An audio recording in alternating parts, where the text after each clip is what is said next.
Here are 10 essential tips for recording vocals in Cakewalk. If you're a new person and you are just getting into Cakewalk, or maybe you're just getting into any DAW that you're working with, these tips will still help you out no matter what DAW you use. Let's get right into it. The first thing is positioning of your microphone or your mic choice. Now, this particular mic that I'm using right now is a dynamic mic. It's a very cheap mic made by Behringer. It's only like $10 or $15 when I bought it. I think I bought 3 of these for like $15 or $20. So if you want to get a mic like this is great. You can also use something more familiar like the SM58 or the SM57 to record your vocals. If you don't have any other type of mics, use what you have. I even have a video that talks about how to record vocals using your game set that you use to your Xbox or whatever, Nintendo, whatever kind of device you use. I don't advise to use it, but if that's all that you have, don't wait until you spend a lot of money on everything to get started. Your production and your vocals will only get better as you keep going, but remember, it's the person that mixes it that makes it sound good. It's not necessarily always the equipment that you use. Second, let's talk about room acoustics. I am in a room that is not treated at all. I live in an apartment. I am right in the corner. I can even probably show you, maybe you've seen, I got a green screen here. I've got a little stand here for my mixer. I got a broke down lamp right here that kind of lights me up. And then I have this little cheap LED light that kind of helps to brighten me up even more. Now, this is not ideal. I have my desk right in front of me and I have a couch over there. So often I hear extra nuances or frequencies that I don't like. And even in this recording, I can hear it while I'm actually talking. What can really help you get your room the least noisiest that it can be is, for one, putting some up top. Like if you put like, if you got some foam that you can put on the walls, or if you got a blanket, or you got some pillows, or if you got carpet helps too as well. You can get acoustic treatment set that you can put up, but if you don't have money like that, like I said, the more materials you have in the house or the apartment, the better it will be. And if you don't have any of that, you can also get like an isolation shield to go around your mic, which will kind of help block some of the reflections coming from the room. Mind you, I have not done that. When I get more money, I would definitely invest in that thing. But for now, I believe in the art of EQing and trying to record the best vocal that I can.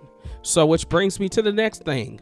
This tip is very major and some people may not use it. Now, I'm not using it right now, but I kind of am. So a windscreen or a pop filter is going to make your life so much easier, so you don't get those explosives when you say the word like Popeyes and Susan. So this is what you need to do. Get you something like this. All right. Okay. This probably costs you, probably get one for $15, $20. I mean, they go up. Sometimes it might be $50 or $60. This one, I think it was probably $20, or brought it on Amazon. Okay, it just attaches to your mic stand and then you can put it there, and it definitely helps the sound. So now, placement of this. Normally, you want to have your microphone position, I would say at least maybe 2 to 4 inches away from the mic, okay? So if you're, now it depends on what type of mic you're using, because if I'm using this dynamic mic, you get a better sound when you get closer to the mic. Now, if you notice if I'm farther away, yeah, you can hear me, but you're gonna hear more of that noise in the background. But if I get closer, you get more of a warmer sound. So it depends on which way you're singing to as well, which we'll get to. So don't get ahead of me. If you're finding value in this video so far, definitely consider subscribing to the channel.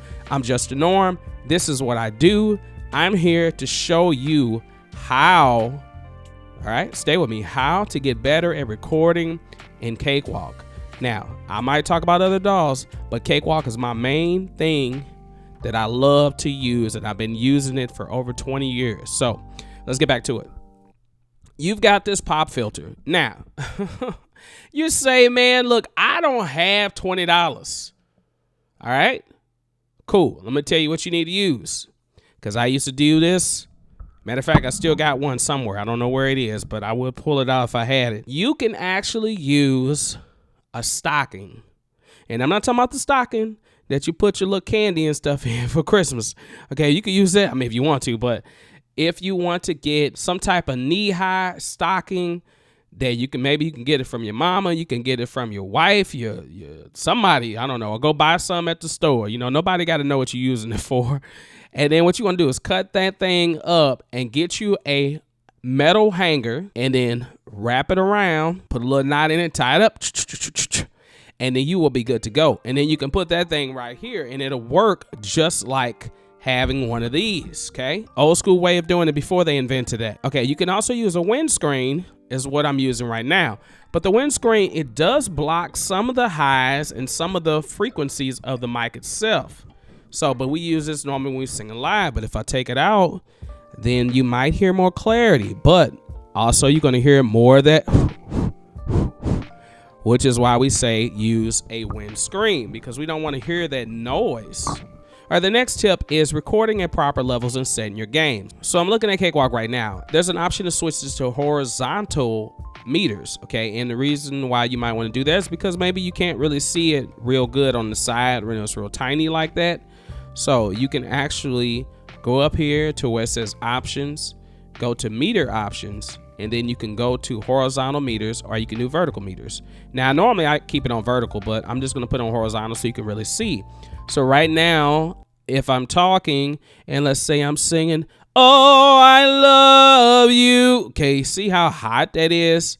Now, if I'm singing, "Oh, I love you," I kind of went up to like a right below -6, maybe -6.5 decibels. And that might be a good range. So I'm going to tell you that it's easier to think, oh, I got to turn it up until it sounds real good so I can hear it real good. But I'm going to tell you that you should actually keep that thing as low as possible where you still get a good sound. But I would say keep it between -18 and -12 decibels. So if your person is singing real soft, "I wanna love you till the end of time," you know, whatever you're singing, then that's great. You might want to boost it up a little bit. But if you're singing, "I wanna love you," you know, you're doing some rock songs or something like that, you want to bring that gain level down because you do not want it to peak. Digital peaking is hard to get out. You are not going to be able to get it to sound good. Even if you decide to turn the fader down or turn the gain level down, it's not going to sound good. So make sure that you are recording at a proper level. Tip number 5. This is something that I really don't even do much, but I'm starting to do it a little bit more, and I'm doing it on this song right here. This is called Octagroove. You might have heard it if you saw one of my other videos where I talked about the music part for it, because I decided to bring my 5-string Schecter bass out and record a bass line. And it's kind of like a throwback to, you know, the Minneapolis sound, just some real kind of funky, basically. Stay towards the end of the video because you'll get a chance to hear exactly what it sounds like so far. I'm really excited about the tune. Now, this is not mixed. Everything is still like I'm tweaking it as I go, but we'll talk about that another time because I'm going to make a few videos that are going to be centered around this particular song. All right. It's a song that I put together in October. Just kind of decided to write some lyrics for it last week, and I'm going to release the song. Now, of course, it's not going to be October when I release it, but it'll probably be maybe sometime near the end of this month. And then I'm also thinking I'm going to create a Christmas song. I never created a Christmas song before. At least I don't think I have. What do you think? Do you think I should create a Christmas song? And would you be willing to watch the whole entire process of me make the Christmas song in Cakewalk? Let me know in the comments if you want me to do that. I think I'm excited about it. Anyway, back to this. So we have our vocals, and we want to start recording on separate tracks. Now, I'm not just talking about multi-tracking because you want to put the bass drum here, the snare drum here, or lead vocal here, and background vocals there. I'm talking about separating tracks for each section of the song. Yes, that's right. If you have the intro or the verse or the bridge or the chorus or whatever, or different verses, you might want to separate those tracks. Now, you're probably thinking, man, you're going to have a whole lot of tracks to deal with.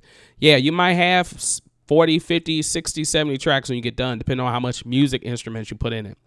And it's okay, because as long as you got a good computer, your processor can handle it. Mine can handle it. Okay, I use a 6-core processor, and I mean, I don't even have all the bells and whistles that most people have nowadays, but mine still can get the job done. So look at this lead vox. All right, I have a lead vox. You'll see that it's down here 3 times. You know, I got lead vox on track 10. This is my first verse, and then I have lead vox right here. This is like the little bridge section, and then lead vox, this is like the little ad lib during the chorus. So I'm going back and forth. And the reason why I'm doing this is because I want to mix each of these a little different. Like the lead vox, I'm using my hint, hint, hint, just to vox in your face. All right. So if you have not bought that, check it out. The link in the description. $10. I might put it back on sale for Christmas, or maybe even Black Friday. I don't know. Maybe one day Black Friday, maybe $4 off. Maybe I'll do it for $6. So maybe if you want to get it on Black Friday, we can do that as well. Notice that I'm doing this separate. I'm going, you know, here, I'm doing there, here. So that means, like, if I get to track 12, maybe I want to put a stereo widener on it, or maybe I want to do something different, like add distortion to it, or maybe I just want to keep it, I don't know, maybe I want to put more lo-fi on it, or whatever way I want to adjust it. It's good to have these things on separate tracks. Now, I was one, because I'm from the old school, you didn't have all these multi-tracks. So normally when you did the lead vocal, you had to just record that thing over and over and over again until you get it right. You couldn't be separating each section, you know, like that. But now we have this technology. Please use it if you can. All right, tip number 6 is, so important, so important. I was just talking about how in the past you had to record everything one take, you know, or you had to do it multiple times until you get it right.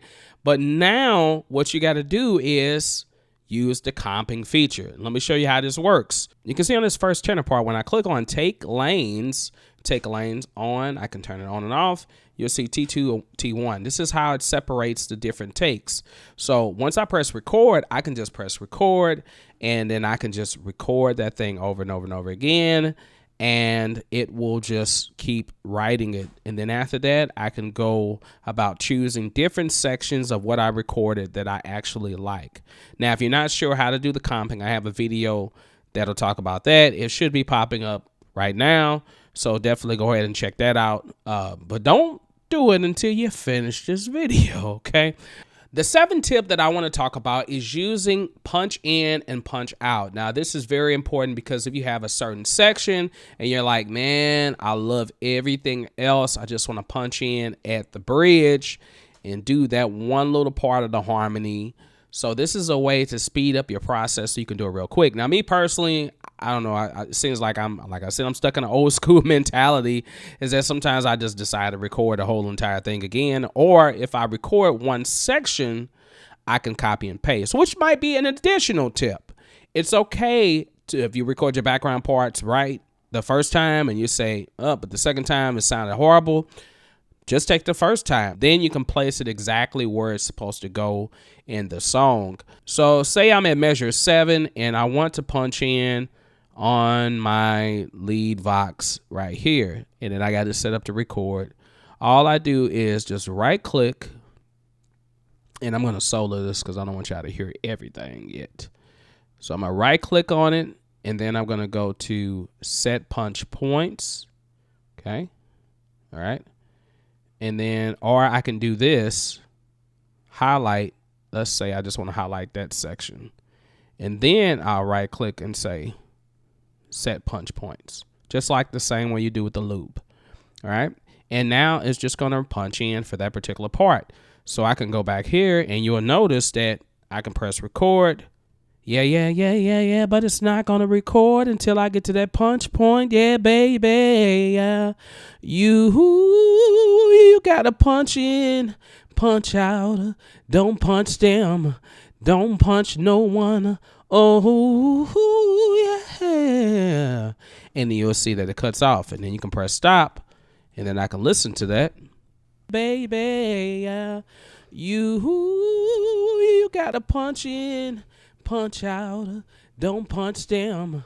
Don't punch no one. Okay. All right. So you get the idea. So punch in and punch out is very important, and you might be hearing a lot of plosive right now because I keep going.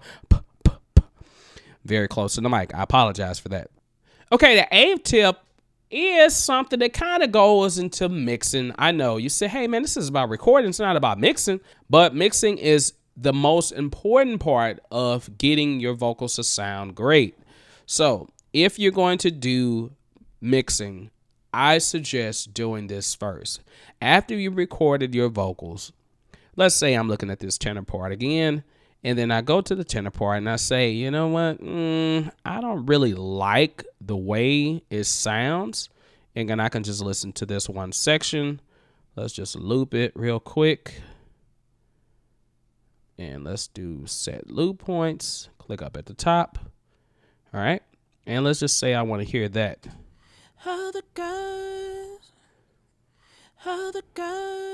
And maybe I say, okay, I mean, it sounds okay, but it just seems like it's muddy, or it seems like it needs something. I can insert audio effects, and I can go to EQ, and I'm going to use the Sonitis. Now I got a bunch of plugins in here that are from Waves. I'm going to do more videos about the Wave plugins, but I'm still getting familiar with all of them myself. But let's say that I have this and I can listen to it. The good thing about having a loop is it'll keep playing. And maybe let's say I want to do a subtractive EQ. So subtraction means that you just reduce certain frequencies that you don't like. So the first thing I would start off with doing is doing a high pass filter. And you probably know it. You're probably like, man, I know you're going to do that. I'm not going to worry about the settings right now. I'm just going to put it on. And let's say that I want to, I don't know, dip my third band. Let's just say I'm dipping it at 200. And I'm going to bring up the Q, which basically controls the shape of what I'm dipping. Let's just say that's it. And I say, oh man, I like this so much better. Now, of course, this isn't exactly how you do it, but you want to listen. Even when I do this mixing on this vocal right here when I'm talking, sometimes I'm trying to look for the frequency where you hear that sound that you don't like. I feel like I have a video that talks about EQing and frequency. So check that out. Maybe I'll put a link in the description, or maybe it'll pop up above. I love to go to the piano. So I'll look for frequencies, and if I hear something go, ooh, ooh. So I'll go to that frequency, and I know that that's D, okay? And this is D right after middle C. And I know the rule of the frequencies, so I know that 440 is A4, which is right here. So then I know that the A below that is 220 because it's just half of it. And then from there, at least you know the A's of each octave. And then you can kind of figure out like, oh, if this is A3 and this is 220, then I know D has to be probably somewhere in the 300 range. So 300 hertz is kind of what I'm looking for. And this is right now, I have it set on 210. So maybe I wanted to move it over, and I'll say, oh, maybe it's like 327 or something like that. And maybe that's where the frequency is. I'm not trying to get exact, but I'm just trying to give you an idea of how you go about doing that. Before you even try to do compression, before you try to do anything else. Now, everybody works differently. So maybe you like to do compression first. That's okay. I prefer to compress the sound that I like. All right. So in order to compress the sound that I like, I have to get rid of the stuff that I don't like. So, but your workflow may be totally different, but this is where I go about doing things. I do my subtractive first, or if I'm doing auto tune, I do auto tune or my pitch correction. And then I go to my subtractive EQ. Tip number 9 is, I've already mentioned it, using compression. So using compression is something that you can do. It's not necessary. Trust me, it's not necessary because it depends on how you're recording. If I'm doing something really soft, and maybe I don't want a lot of compression on the song because I don't want it to, I just want it to feel intimate, and I want that wave where it's going up and down with the dynamics. That's great. You can do subtle compression. All right. So I might do a Sonitis compression, or I might use a compression over here. It just depends. But let's say I wanted to use a pro channel compression. Let's say I want to compress this first tenor part. There's a compressor right here. All right. So then maybe I want to do 4:1 ratio. So then input, I might want to keep it there. Attack, I might want it faster. I might want it slower. Depends on what I want. I might want the release fast or slow. And then I can change the output of it. And then I can listen to that. Let's put that back on. Other guys.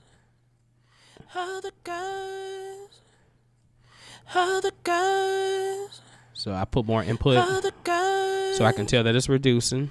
I can change the attack,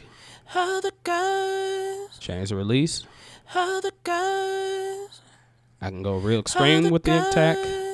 I bring it all the way down. Okay.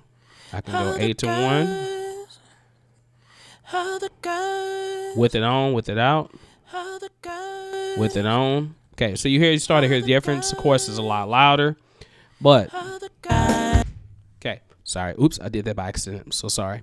All right, I unchecked the solo. All right, stay tuned. Okay, I'm going to show you exactly what I have so far. All right, and then this is not the complete song, but I'm so excited about it. Oh, how are you all doing today? For real, how are you doing? Okay, doing that well? Okay, good. I'm glad to hear that you're doing well. And if you're not doing well, I hope that everything gets better. All right, it's a beautiful week. I am out of school for the whole week. Now, mind you, I still got to do a lot of things. I got to cook, I got to clean, but I'm so excited that I'm able to sit down and do a video. Now, this may be long and drawn out. You might be like, dude, you're talking way too much in this video. I apologize. This is not one of those videos that's like short to the point and quick to the point. Now, if you're looking for something that's more precise, stay tuned for the next video, because the next video is going to show you exactly how to do any of this stuff in Cakewalk. I'm going to give you a short, very precise instructional video on how to use Cakewalk by Bandlab. And I promise it's going to be under 5 minutes. The last tip is using all those amazing effects that are in Cakewalk. This is where you want to do additive EQ. Maybe more compression, maybe delay, maybe reverb.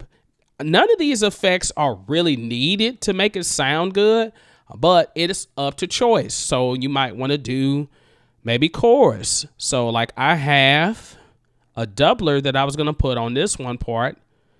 I'm not sure if I'm going to use it or not. And then on here, I have an aux track that I've created for effects for my lead vocal for the verse using the CLA vocals. Now, I don't have to use this. I mean, I could have, but I just put it on there. So don't feel like, oh, he's using a CLA. I got to go get that.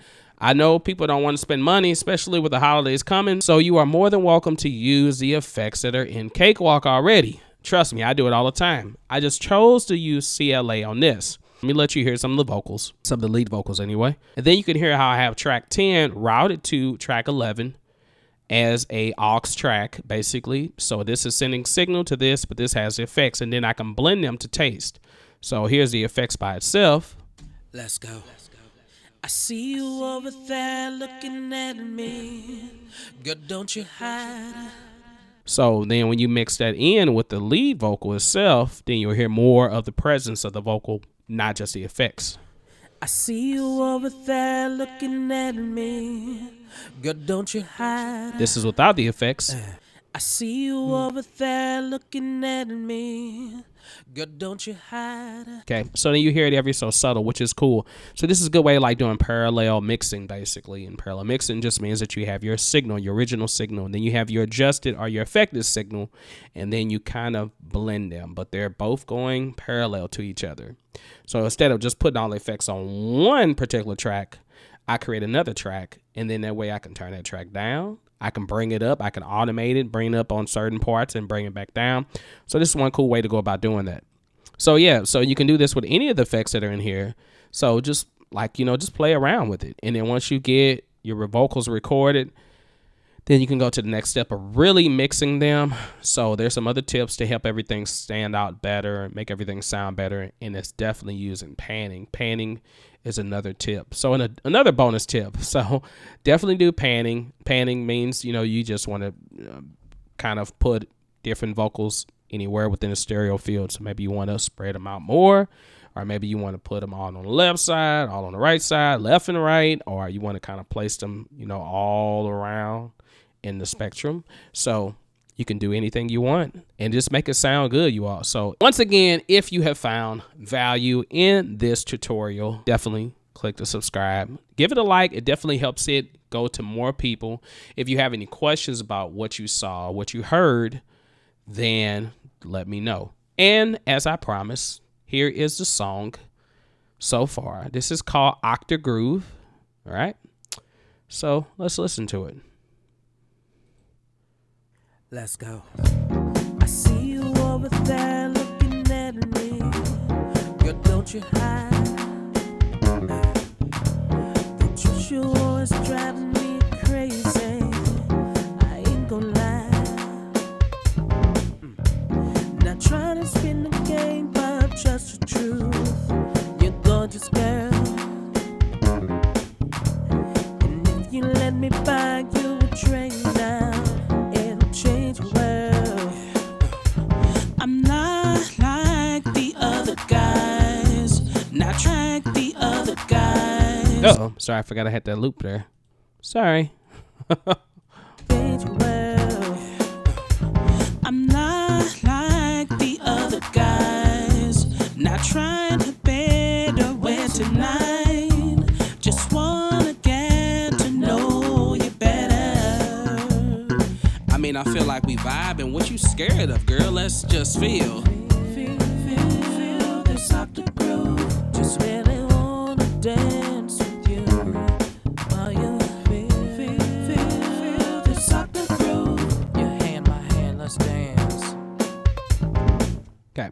All right. And that is it, you all. So Octagroove, and it's called that because I wrote it in October. So I just call it Octagroove. Even though the word oct means 8. So anyway, that's enough of that. All right, you all. Love you all. Peace.